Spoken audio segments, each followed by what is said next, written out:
إن هذا القرآن يهدي للتي هي أقوم ويبشر المؤمنين الذين يعملون الصالحات أن لهم أجرا كبيرا. السلام علیکم ورحمۃ اللہ وبرکاتہ. الحمد للہ نحمده ونستعینه ونستغفره ونؤمن به ونتوکل علیہ ونعوذ باللہ من شرور انفسنا ومن سیئات اعمالنا من يهده الله فلا مضل له ومن يضلل فلا هادي له ونشهد ان لا اله الا الله وحده لا شريك له ونشهد ان محمدا عبده ورسوله. اما بعد فاعوذ باللہ من الشیطان الرجیم. بسم اللہ الرحمن الرحیم. سورۃ الاعراف میں ہم انبیاء کے واقعات کو پڑھ رہے تھے اور ہم جو ہے حضرت لوط علیہ السلام کا جو واقعہ ہے وہ ہم نے مکمل کیا تھا، جس میں اللہ تبارک و تعالیٰ نے کیا فرمایا کہ اور اس کے قوم کا جواب بس یہی تھا کہ انہیں اپنی بستی سے نکال دو، بے شک یہ لوگ بڑے پاک صاف بنتے ہیں، بڑے مہذب بننا چاہتے ہیں. پھر ہم نے اسے اور اس کے گھر والوں کو نجات دی، اور سوائے اس کی بیوی کے وہ پیچھے رہنے والوں یعنی ہلاک ہونے والوں میں شامل ہو گئی، اور ہم نے ان پر پتھروں کی بارش برسائی. چنانچہ دیکھ لیجئے کہ مجرموں کا انجام کیسا ہوا. آج کی جو آیات ہیں وہ ہیں حضرت شعیب علیہ السلام کے بارے میں، جس میں اللہ تعالیٰ کیا فرما رہے ہیں، وَإِلَىٰ مَدْيَنَ أَخَاهُمْ شُعَيْبًا، اور ہم نے اہل مدین کی طرف ان کے بھائی شعیب کو بھیجا. قَالَ يَا قَوْمِ اعْبُدُوا اللَّهَ مَا لَكُم مِّنْ إِلَٰهٍ غَيْرُهُ، اس نے کہا اے میری قوم تم اللہ کی عبادت کرو، اس کے سوا تمہارے لیے کوئی معبود نہیں. قَدْ جَاءَتْكُمْ بَيِّنَةٌ مِّن رَبِّكُمْ، تمہارے پاس تمہارے رب کی طرف سے واضح دلیل آ گئی ہے. وَأَوْفُوا الْكَيْلَ وَالْمِيزَانَ، لہٰذا تم ناپ اور تول کو پورا کرو. وَلَا تَبْخَسُوا النَّاسَ أَشْيَاءَهُمْ، اور لوگوں کو ان کی چیزیں کم کر کے مت دو. وَلَا تُفْسِدُوا فِي الْأَرْضِ بَعْدَ إِصْلَاحِهَا، اور تم زمین کی اصلاح کے بعد اس میں فساد نہ کرو. ذَلِكُمْ خَيْرٌ لَكُمْ إِن كُنتُم مُؤْمِنِينَ، یہ تمہارے لیے بہتر ہے اگر تم مؤمن ہو. تو یہ حضرت شعیب علیہ السلام کے لیے جو ہے وہ آیتیں نازل ہوئیں. تو حضرت شعیب علیہ السلام جو اللہ تعالیٰ کے پیغمبر تھے، انہیں شہر مدین میں جو ہے وہ اللہ تعالیٰ نے ان کو نبی بنا کر بھیجا تھا. محمد بن اسحاق نے لکھا ہے کہ اہل مدین ابراہیم علیہ السلام کی اولاد میں سے ہیں، اور حضرت شعیب علیہ السلام میکیل بن یشر کے بیٹے ہیں، اور سریانی زبان میں ان کا جو نام تھا وہ یزون تھا. مدین کا اطلاق جو ہے وہ قبیلے پر بھی ہوتا ہے اور اس شہر پر بھی جو حجاز کے راستے سے معان کے قریب تھا. تو اللہ تعالیٰ نے ان کے لیے کیا ارشاد فرمایا، وَلَمَّا وَرَدَ مَاءَ مَدْيَنَ وَجَدَ عَلَيْهِ أُمَّةً مِّنَ النَّاسِ يَسْقَوْنَ، اور جب مدین کے پانی کے مقام پر پہنچے تو دیکھا کہ وہاں لوگ جمع ہو رہے ہیں اور اپنے چوپایوں کو پانی پلا رہے ہیں. یہ والی جو آیت ہے یہ حضرت موسیٰ علیہ السلام کے بارے میں ہے کہ جب وہ ایک شخص کو، ابھی اس کا بھی آگے واقعہ آئے گا کہ ایک شخص کو ان سے جو ہے وہ قطعاً قتل ہو گیا تھا، اور پھر وہ وہاں سے بھاگے اور مدین کے پاس گئے تھے. یہ وہی والا مدین والا علاقہ ہے جو کہ حضرت شعیب علیہ السلام کا تھا. حضرت شعیب علیہ السلام جو ہیں وہ حضرت موسیٰ علیہ السلام کے سسر بھی تھے. ٹھیک ہے، تو ان کی جو بیٹی ہیں ان سے انہوں نے بعد میں شادی کی تھی، اور ان کا جو ہے وہ ابھی واقعہ آگے آئے گا. ٹھیک ہے نا. تو اس آیت میں جو اللہ تعالیٰ فرما رہا ہے کہ قَالَ يَا قَوْمِ اعْبُدُوا اللَّهَ مَا لَكُم مِّنْ إِلَٰهٍ غَيْرِهِ، انہوں نے کہا کہ اے میری قوم اللہ ہی کی عبادت کرو، اس کے سوا تمہارا کوئی معبود نہیں. اور تمام انبیاء کرام کی یہی دعوت ہے. قَدْ جَاءَتْكُمْ بَيِّنَةٌ مِّن رَبِّكُمْ، یقیناً تمہارے پاس تمہارے پروردگار کی طرف سے نشانیاں آ چکی ہے. یعنی اللہ تعالیٰ نے دلائل و براہین بیان فرما دیے، جس سے کیا معلوم ہوتا ہے کہ میں تمہارے پاس جس دین و شریعت کو لے کر آیا ہوں وہ سچا ہے. پھر دیگر لوگ تھے، جو آس پاس کے لوگ تھے، ان کو جو ہے وہ معاملات کے متعلق واعظ و نصیحت کرتے ہوئے ان سے فرمایا کہ ناپ تول پورا کیا کرو. اب ان کی جو آزمائش تھی، جو حضرت شعیب علیہ السلام کی قوم کی جو آزمائش تھی وہ کیا تھی کہ وہ ناپ تول میں کمی کیا کرتے تھے. ان کی آزمائش کیا تھی؟ اب آپ تھوڑا سا اپنے ذہن کو میں اس چیز کو ریوائز کریں. حضرت نوح علیہ السلام کے بارے میں ہم نے سنا ان کی کیا آزمائش تھی کہ انہوں نے سب سے پہلے بت پرستی شروع کی تھی. ٹھیک ہے. پھر ہم نے قوم عاد کے بارے میں پڑھا, قوم سمود کے بارے میں پڑھا, ان کی کیا کیا آزمائشیں تھیں. پھر حضرت لوط علیہ السلام کے جو لوطی وہ فعل کرتے تھے. اب حضرت شعیب علیہ السلام کی امت کی کیا آزمائش تھی کہ وہ ناپ تول میں کمی کیا کرتے تھے.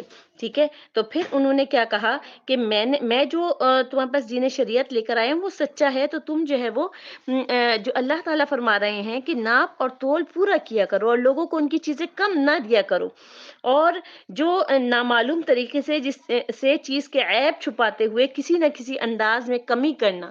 یعنی اب ایک چیز جو ہے وہ عیب دار ہے, اس کے اندر کوئی نہ کوئی عیب ہے, لیکن جو ہے اس کو کیا بتایا جا رہا ہے. اب آپ دیکھیں کس لیے یہ قصے بیان ہو رہے ہیں. میں بار بار آپ کو یہ بات بتانا چاہتی ہوں اس لیے کہ دیکھیں وہ ساری غلطیاں, وہ ساری کمیاں جو کہ جس کی وجہ سے اقوام کے اوپر عذاب آئے وہ ہم میں آج موجود ہیں, ہمارے اندر اس طریقے سے موجود ہیں کہ ہم اس چیز کو برا ہی نہیں سمجھتے ہیں. کہ آج آپ مارکیٹ میں جاتے ہیں تو آپ کو جو چیز بتائی جاتی ہے, جو پیکٹ کے اوپر لکھا ہوا ہوتا ہے, اندر وہ چیز نہیں ہوتی. ٹھیک ہے نا. اسی طریقے سے آپ اکثر دیکھیے کہ وزن میں جو ہے وہ کتنی کمی ہوتی ہے کہ جب ناپ کے دیا جاتا ہے تو جو ہے وہ کیا کرتے ہیں اس میں کمی کر دیتے ہیں, اور جب اپنا حق لیتے ہیں یعنی پیسے لے رہے ہیں تو کیا کر رہے ہیں, ان کو نوٹوں کو بھی ایک ایک نوٹ کو چیک کر کے لے رہے ہیں کہ کہیں ہمیں دھوکہ نہ ہو جائے. تو یہ جو ناپ تول کی کمی ہے, اس کمی کے لیے اس قوم کے اوپر عذاب آیا تھا. تو ان کے رسول نے یعنی حضرت شعیب علیہ السلام نے کیا کہا کہ نامعلوم طریقے سے چیز کے عیب چھپاتے ہوئے کسی نہ کسی انداز سے کمی کرنا اور دھوکہ دینا, مطلب یہ کہ لوگوں کے ساتھ ان کے اموال میں خیانت نہ کرو اور ناپ تول میں کمی کر کے لوگوں کے مالوں کو ہڑپ نہ کرو, جیسے کہ اللہ تعالیٰ نے فرمایا وَيْلٌ لِّلْمُطَفِّفِينَ الذين إذا اكتالوا على الناس يستوفون وإذا كالوهم أو وزنوهم يخسرون ألا يظن أولئك أنهم مبعوثون. یعنی اللہ تعالیٰ ان سے سوال کر رہے ہیں, الا یظنوا, کیا ان کو ظن ہے, کیا وہ گمان کرتے ہیں کہ اب اٹھائے نہیں جائیں گے. یعنی بس اس دنیا میں رہنا ہے, بس اس دنیا میں ہی تم نے جو ہے وہ جو کچھ کرنا ہے وہ تم نے صرف اس دنیا کو ہی اپنا سب کچھ سمجھا ہوا ہے. ہر وقت اپنے آپ کو ریمائنڈ کروائیں, جیسے کہ انسان ریمائنڈر لگاتا ہے, اپنے آپ کو ریمائنڈ کروائیں, یا اللہ مجھے آپ کے پاس آنا ہے, یا اللہ مجھے آپ کے پاس اس حالت میں آنا ہے کہ رضی اللہ عنہم ورضوا عنہ, کہ اللہ تعالیٰ بھی, یا اللہ میں ان لوگوں میں آپ مجھے شامل کر دیجئے کہ وہ آپ کے پاس اس حالت میں آتے ہیں, تو مجھے بھی آپ کے پاس اسی حالت میں آنا ہے کہ آپ بھی مجھ سے راضی ہو جائیں اور میں بھی, میرا دل اندر سے راضی ہو جائے, میرے ساتھ آج اس دنیا میں جو کچھ ہو رہا ہے میں اس پر دل سے راضی ہو جاؤں. اللہ تعالیٰ نے مجھے جس حالت میں رکھا ہے, جس کنڈیشن میں ہوں, اللہ تعالیٰ نے میرے اندر جس چیز کی کمی رکھی ہے, جس چیز سے اللہ تبارک و تعالیٰ مجھے آزما رہا ہے, میں اس پہ راضی ہو جاؤں. چاہے وہ بیماری ہے, چاہے بے اولادی ہے, چاہے وہ کسی قسم کی فائنینشلی پرابلمز ہیں, چاہے بچوں کی شادیوں کا نہ ہونا ہے, چاہے بچوں کی شادیوں کے ہونے کے بعد ان کے پرابلمز ہیں, چاہے شوہر کے ساتھ ناچاقی ہے, چاہے آس پاس آپ کے رشتہ داروں کے ساتھ کوئی مسئلے مسائل ہیں, بس ہر لمحے اللہ تعالیٰ کو یہ کہیے کہ یا اللہ میں آپ سے راضی ہوں, یا اللہ میں آپ نے مجھے جس حال میں رکھا ہے یا اللہ میں آپ سے راضی ہوں. پھر آپ دیکھیے گا کہ اللہ تعالیٰ آپ کو کیسے راضی کرے گا. پھر اللہ تعالیٰ آپ کو ایسا اطمینان دے گا, ایسا آپ کو راضی کرے گا کہ آپ اندر سے خوش ہو جائیں گے. آپ حیران ہو جائیں گے, یا اللہ اس طرح, یا اللہ میری تو اتنی اوقات بھی نہیں تھی کہ آپ نے مجھے اتنا نواز دیا, یا اللہ میں تو اس قابل نہیں تھی یا رب, یا اللہ میں تو بہت گناہگار ہوں, یا اللہ میں بہت خطا کار ہوں, یا اللہ آپ نے مجھے اتنا نواز دیا. تو پیاری بہنوں یہ چیز ہے کہ آپ, اللہ تبارک و تعالیٰ نے کہا ہے کہ اولئک, وہ لوگ گمان کرتے ہیں کہ وہ میرے پاس نہیں ہے لوٹ کر آنے والے. تو ہر لمحے اپنے آپ کو باور کروائیے, ہر لمحے اپنے آپ کو یاد دلائیے کہ ہمیں اللہ تعالیٰ کے سامنے کھڑے ہونا ہے. اللہ تعالیٰ کے سامنے کھڑے ہوں گے تو کس منہ سے کھڑے ہوں گے, کس طریقے سے ہم کھڑے ہوں گے. تو یہ بہت زبردست قسم کی سرزنش ہے, سخت قسم کی وعید ہے تو اللہ تبارک و تعالیٰ سے عافیت مانگیے. اور یہ دیکھیے کہ اللہ تعالیٰ نے حضرت شعیب علیہ السلام جو ہے جنہوں نے اپنی قوم سے خطاب کر کے اور پھر یہ خبر دی، تو انہوں نے عبارت کی آپ فصاحت دیکھیے اور واعظ و نصیحت کے جو ہے آپ اسلوب دیکھیے. اس لیے آپ دیکھیں کہ انبیاء کو بہترین خطیب کہا جاتا تھا کہ وہ کتنے بہترین طریقے سے جو ہے وہ سمجھا رہے ہیں اپنی قوم کو، کتنے بہترین طریقے سے جو ہے وہ بتا رہے ہیں اپنی قوم کو بتا رہے ہیں کہ کیا بتا رہے ہیں. آگے فرماتے ہیں وَإِن كَانَ طَائِفَةٌ مِّنكُمْ آمَنُوا بِالَّذِي أُرْسِلَتْ بِهِ وَطَائِفَةٌ لَمْ يُؤْمِنُوا فَاصْبِرُوا حَتَّى يَحْكُمَ اللَّهُ بَيْنَنَا. انہوں نے کیا کہا کہ پہلے تو نے کہا کہ اور اگر تم میں سے کچھ لوگ اس حکم پر ایمان لے آئے ہیں جو مجھے دیکھ کر بھیجا گیا، اور کچھ دوسرے لوگ ایمان نہیں لائے ہیں، کیا کہہ رہے ہیں؟ لم یؤمنو کے بعد انہیں کیا کہا؟ فاصبروا حتی یحکم اللہ بیننا. تو تم ذرا صبر کرو یہاں تک کہ اللہ تعالی ہمارے درمیان میں فیصلہ فرما دے. وہو خیر الحاکمین، اور وہ بہترین فیصلہ فرمانے والا ہے. یعنی حضرت شعیب علیہ السلام جو ہیں وہ انہوں نے کس طریقے سے بہترین طریقے سے جو ہے وہ ان کو بتایا، بہترین طریقے سے جو ہے وہ ان کو سمجھایا. اور جو ہے اللہ تعالیٰ کے جو نبی ہیں جو کہ مدین کے اس میں جو ہے وہ بھیجے گئے تھے مدین کے علاقے میں، اور جسے میں نے بھی آپ کو بتایا کہ وہ ناپ تول کی کمی کی وجہ سے جو ہے وہ اپنی جو قوم ہے اس کو جو ہے وہ کیا کر رہے تھے؟ تبلیغ کر رہے تھے. تو پھر ایک اور جو اس کے جو فوراً بعد والی آیت ہے اس میں اللہ تعالیٰ نے کیا فرمایا؟ وَلَا تَقْعُدُوا بِكُلِّ صِرَاطٍ تُوعِدُونَ، اور تم ہر ایک راستے پر مت بیٹھو، تم اس شخص کو ڈراتے اور اللہ کے راستے سے روکتے ہو. کس کو؟ وَتَصُدُّونَ عَن سَبِيلِ اللَّهِ مَنْ آمَنَ بِهِ وَتَبْغُونَهَا عِوَجًا، اور تم اس راہ میں ٹیڑھ تلاش کرتے ہو. وَاذْكُرُوا إِذْ كُنْتُمْ قَلِيلًا فَكَثَّرَكُمْ، جب تم تھوڑے سے تھے اس بات کو یاد کرو، اس وقت کو یاد کرو تم تھوڑے سے تھے. وَانظُرُوا كَيْفَ كَانَ عَاقِبَةُ الْمُفْسِدِينَ، تو جو مفسدین تھے، فسادی تھے، ان کا انجام کیا ہوا. پھر اور کیا کہا جو میں نے بھی آپ کو آیت پڑھ کے سنائی؟ وَإِن كَانَ طَائِفَةٌ مِّنكُمْ آمَنُوا، کہ تم میں سے کچھ لوگ ایمان لائے اور کچھ لوگ ایمان نہیں لائے. اگر تم میں سے کچھ لوگ اس حکم پر ایمان لے آتے ہیں جو مجھے دے کر بھیجا گیا ہے، اور کچھ دوسرے ایمان نہیں لاتے، تو تم ذرا صبر کرو یہاں تک کہ اللہ تعالیٰ ہمارے درمیان میں فیصلہ فرما دے. حضرت شعیب علیہ السلام نے اپنی قوم کو حسی اور معنوی دونوں طریقے سے جو ہے وہ قطع طریق کرنے سے منع فرمایا. سب سے پہلی چیز کیا ہے؟ قطع طریق کرنا. وَلَا تَقْعُدُوا بِكُلِّ صِرَاطٍ تُوعِدُونَ، اور ہر راستے پر مت بیٹھا کرو کہ تم ڈراتے ہو، یعنی تم لوگوں کو ڈراتے ہو کہ اگر انہوں نے اپنا مال نہ دیا تو تم انہیں قتل کر دو گے. اب اس آیت میں سب سے پہلا جو حکم ہے وہ کیا ہے کہ وہ لوگ جو کہ لوگوں کو راستے میں روک کر اور ان کو ڈرا دھمکا کر ان سے پیسے لے لیتے ہیں، ان کا مال لوٹ لیتے ہیں، ان کے لیے سب سے پہلے کہا گیا کہ وَلَا تَقْعُدُوا بِكُلِّ صِرَاطٍ تُوعِدُونَ. ٹھیک ہے نا، کہ تم لوگوں کو جو ڈراتے ہو اگر کہ انہوں نے تمہیں مال نہ دیا تو تم انہیں قتل کر دو گے، تم انہیں جو ہے مار دو گے، تم انہیں جان سے ختم کر دو گے. ٹھیک ہے نا. تو یہ اس زمانے میں بھی لوگ کیا کرتے تھے کہ راستوں میں بیٹھ جاتے تھے اور پھر ان سے پیسے وصول کرتے تھے. ٹھیک ہے، تو جو ہے وہ حضرت ابن عباس، امام مجاہد اور دیگر کئی ائمہ تفسیر نے اس کے معنی بیان کیے ہیں کہ تم حضرت شعیب علیہ السلام کے پاس ان کی اتباع کے لیے آنے والے مؤمنوں کو ڈراتے ہو. یعنی اب یہ دیکھیں یہ ایک دوسرے معنی ہیں.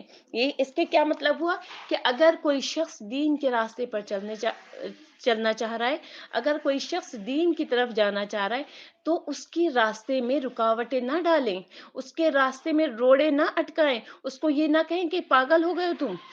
اب تک تو ٹھیک ہے وہ غلط راستے پہ چل رہا تھا، اب اس نے صحیح راستہ چنا ہے. تو آپ دیکھیں کتنے لوگ، خاندان کے لوگ، محلے کے لوگ، آس پاس دفتر میں ہر طرف لوگ کھڑے ہو جاتے ہیں، پاگل ہو گئے ہو تم، یہ کیا کر رہے ہو، تم نے داڑھی رکھ لی، تم نے دین پر عمل کرنا شروع کر دیا، تم نے جو ہے وہ عبایا پہن لیا، تم نے پردہ کرنا شروع کر دیا. یعنی اس کو اتنے طریقوں سے جو ہے وہ کہا جاتا ہے کہ وہ شخص جو ہے وہ مجبور ہو جاتا ہے.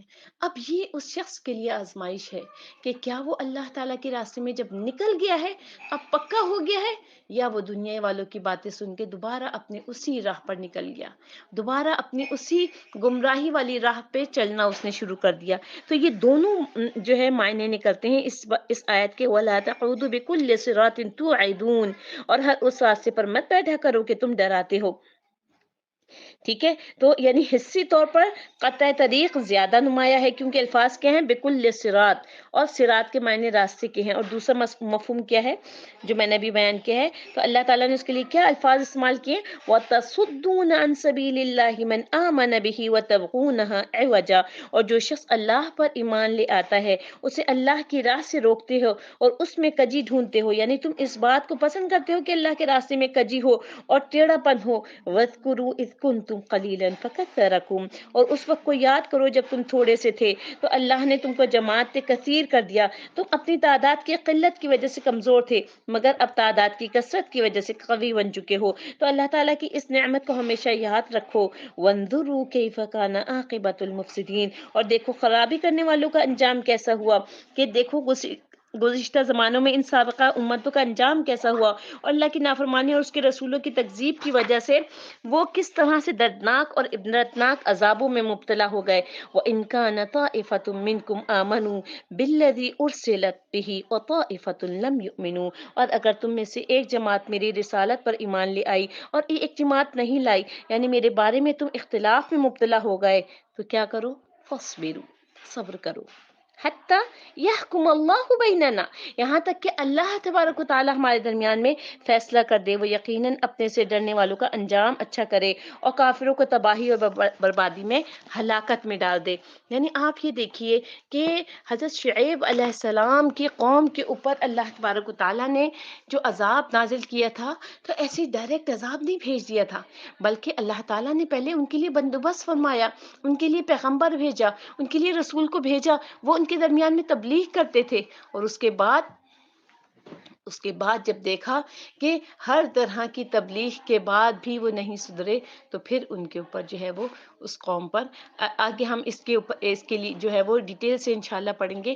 تو پیاری بہنوں، سمجھانے کا مقصد اور اس قرآن کی ان آیتوں کو کہنے کا مقصد کیا ہے کہ اللہ تبارک و تعالیٰ نے جو شریعت بھیجی ہے، اللہ تبارک و تعالیٰ نے ہمارے لیے، ہماری آسانی کے لیے جو ہمارے احکامات رکھے ہیں، وہ ہماری آسانی کے لیے ہیں، ہمیں اس کے اوپر عمل کرنا ہے تاکہ ہم جو ہے وہ اللہ تبارک و تعالیٰ کے مقرب بن جائیں۔ اللہ تبارک و تعالیٰ نے جو شریعت بھیجی ہے وہ ہماری فطرت کے مطابقت سے ہے۔ ہمیں کیوں ایسا محسوس ہوتا ہے کہ ہم جو ہے وہ ایسا کریں گے تو پھر جو ہے شاید ہم دنیا سے بالکل الگ ہو جائیں گے، اگر ہم ایسا کریں گے تو ہو سکتا ہے کہ ہمیں جو ہے وہ لوگ قبول ہی نہ کریں، ہمیں کیوں ایسی باتیں محسوس ہوتی ہیں؟ تو اللہ تبارک و تعالیٰ نے یہ شریعت ہمارے لیے بھیجی ہے کہ ہم اس کے اوپر عمل کریں، ہم جو ہے وہ اس کے مطابقت سے زندگی گزاریں، ہمارے اندر جو ہے وہ اللہ تعالیٰ کی محبت اس طریقے سے جم جائے کہ ہمیں اس کے مطابقت سے عمل کرنا، اس شریعت کے مطابقت سے چلنا آسان ہو جائے۔ کیونکہ پیاری بہنوں، اگر ہم جو ہے ہم پازیٹیو ہوں گے، ہمارے اگر خیالات جو ہے وہ پازیٹیو ہوں گے، تو کیا ہوگا کہ ہمارا جو عمل ہوگا وہ سیم اسی کے مطابقت سے ہو جائے گا۔ لیکن جب ایسا ہوتا ہے کہ ہم خود پازیٹیو نہیں ہوتے، پھر ہمارے اندر نیگیٹیوٹی ہوتی ہے، اور اس نیگیٹیوٹی کو پھر ہم جو ہے کس طریقے سے نکالتے ہیں؟ ہمارا عمل جو ہے وہ ظاہر ہمارے خیالات ہوتے ہیں، ہمارے خیالات اسی کے مطابقت سے ہوتے ہیں، تو اسی لیے جو ہے کیا ہوتا ہے کہ پھر ہر چیز میں ہم جو ہے وہ نیگیٹو پوائنٹ دیکھ رہے ہوتے ہیں، ہر چیز میں ہم جو ہے وہ اللہ تبارک و تعالیٰ کو چھوڑ کر ہم دنیا والوں کی طرف دیکھ رہے ہوتے ہیں۔ ہماری جو نیگیٹیوٹی ہوتی ہے وہ ہمارے ایک چیز میں شامل ہوتی ہے، ایک عمل میں جو ہے وہ ہماری وہ چیز جو ہے وہ جھلک رہی ہوتی ہے، جبکہ اللہ تبارک و تعالیٰ نے کیا فرمایا ہے کہ میں جو ہے وہ اپنے بندے کے ظن کے مطابقت سے ہوں۔ یعنی اگر ہمارا ظن اللہ تبارک و تعالیٰ کے اوپر اچھا ہوگا، اگر ہم اللہ تبارک و تعالیٰ کی طرف ہی صرف دیکھ رہے ہوں گے، تو کیا ہوگا کہ ہمارے ہر کام میں اللہ تعالیٰ جو ہے وہ وہی چیز پیدا کر دے گا۔ اللہ تعالیٰ ہمارے لیے اسی طریقے سے آسانیاں کر دے گا.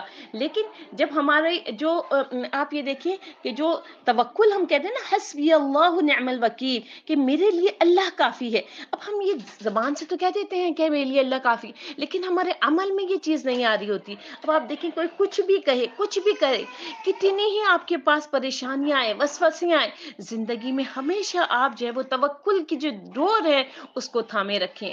اور ہر طوفان سے کہیے، ہر مشکل سے کہیے، ہر مصیبت سے کہیے حسبی اللہ نعم الوکیل. میں نے اس رب پر بھروسہ کیا کہ وہ عرش کا مالک ہے، وہ فرش کا مالک ہے، وہ نصیب کا، تقدیر کا فیصلے سب اسی کے ہاتھ میں ہیں، اور ہوگا وہی جو اس کی چاہت ہے. لہٰذا میں دل سے مطمئن ہوں. خود کو، اپنے ہر معاملے کو اللہ کے حوالے کر دیجئے.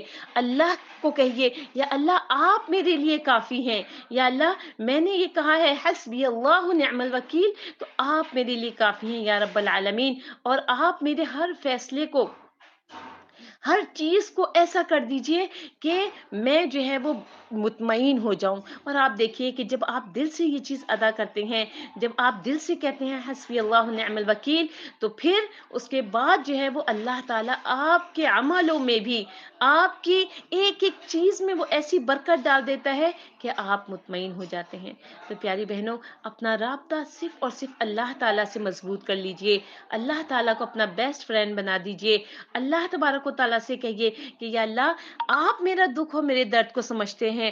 آپ جو ہے اللہ، وہ جو حضرت یعقوب علیہ السلام کی دعا تھی نا، انما اشکو بثی وحزنی الی اللہ، آپ دیکھیے اس میں کتنا درد تھا. یہ اتنی آسان بات نہیں تھی کہ بیٹا جو ہے وہ اتنے سالوں سے جو ہے وہ دور ہے، اور اس کے بعد وہ کیا کہہ رہی، انما اشکو بثی وحزنی الی اللہ. میرا رونا، میرے یہ آنسو، میری یہ تڑپ، میرا یا اللہ میرے دل میں جو غم ہے، یا اللہ میں جس کرب سے گزر رہی ہوں، یا اللہ میں دنیا والوں کی جس طریقے سے باتیں سنتی، یا اللہ آپ تو میرے سے زیادہ جانتے ہیں. انما اشکو بثی وحزنی الی اللہ. جب اللہ کے حوالے کر دیا نا، تو پھر وَأُفَوِّضُ أَمْرِي إِلَى اللَّهِ، اللہ کے حوالے کر رہے ہیں. یا اللہ میں نے اپنا معاملہ، اپنا امر، جو میرے ساتھ معاملہ ہو رہا ہے، یا اللہ وہ میں نے آپ کے حوالے کر دیا. پھر مطمئن ہو جائیے. پھر اللہ تعالیٰ سے دعا کیجیے، وہ رب آپ کو ایسے نوازے گا، ایسے نوازے گا کہ آپ حیران رہ جائیں گے. آپ کے سمجھ نہیں آئے گا کہ یا اللہ میرے پاس تو وہ زبان بھی نہیں ہے کہ میں آپ کا شکریہ ادا کروں. یا اللہ میرے پاس تو وہ الفاظ بھی نہیں ہے کہ میں آپ کا شکریہ ادا کروں. آپ نے مجھے اتنا نواز دیا. بس اللہ پر توکل کرنے والے بن جائیے، اور کوشش کیجئے کہ ہم جو مسلسل اقوام کے بارے میں پڑھ رہے ہیں، اقوام کے بارے میں سن رہے ہیں، ان کی بری عادتوں کے بارے میں سن رہے ہیں، وہ عادتیں ہم میں، ہمارے بچوں میں، ہمارے آس پاس والے لوگوں سے ہم ختم کروانے کی کوشش کریں. سبحان ربک رب العزت عما یصفون وسلام علی المرسلین والحمد للہ رب العالمین. السلام علیکم ورحمۃ اللہ وبرکاتہ.